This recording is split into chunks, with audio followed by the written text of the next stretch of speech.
My name is Fanny Freund. I was born in Vienna, Austria, May 20th, 1924. And I lived there until March 1939. In the beginning of the Hitler period, I was fortunate enough to leave Austria. Unfortunately, not together with my family. My family consisted of my father, mother, and a younger sister.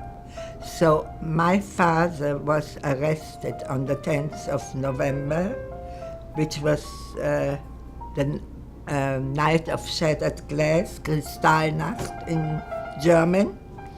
And we knew as soon as he was released, he had to leave.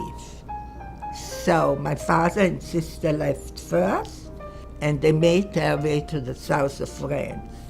I left by train for Trieste.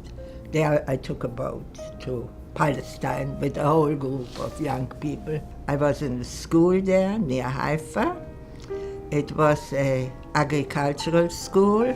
We had chickens, we had cows, we grew vegetables, we sang Hebrew songs, and we had a leader who told us stories about Palestine, and my father, mother, and sister were arrested. Hitler caught up with them in France.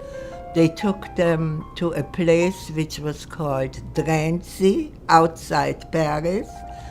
From there, my father and my younger sister were deported to Auschwitz, and they died there in March 1942. As soon as they arrived there, they were gassed. My mother, for some reason, didn't make it into that train that took them to Auschwitz. She fainted.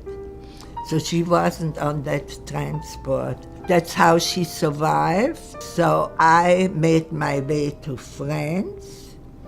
My mother picked me up, and we traveled to Paris, and from there to Toulouse, where my mother lived.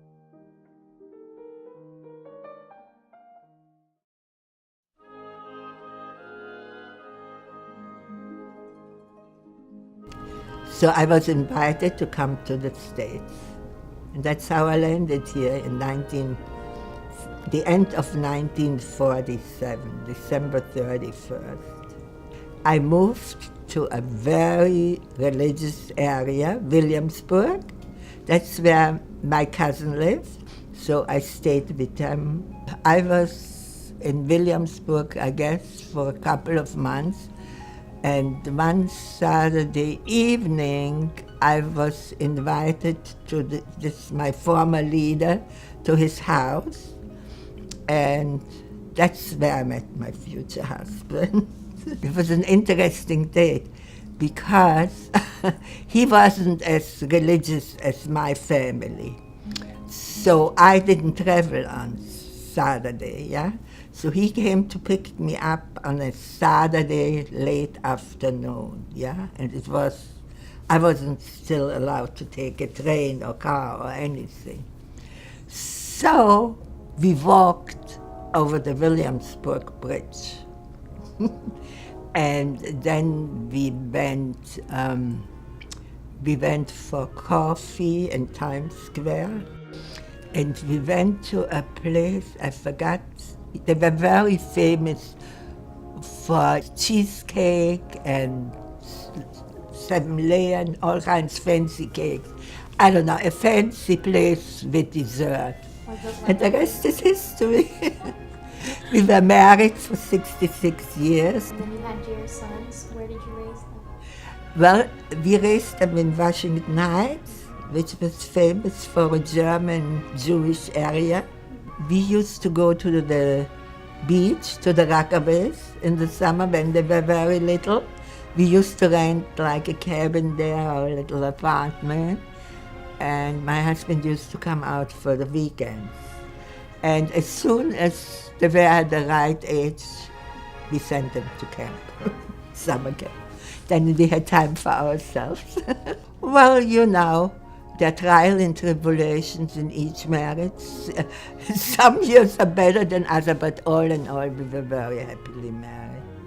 He was a lovely husband. He was very caring. And for the children, I mean, my God, he would do anything. Do you have any life advice for Maxine and I? What I want to tell you, follow your dreams, don't give up. I couldn't finish what I would have done under normal circumstances. I don't want that for you ever. That's like a little bit of everything I told you. In between, there are a lot of other things that happen.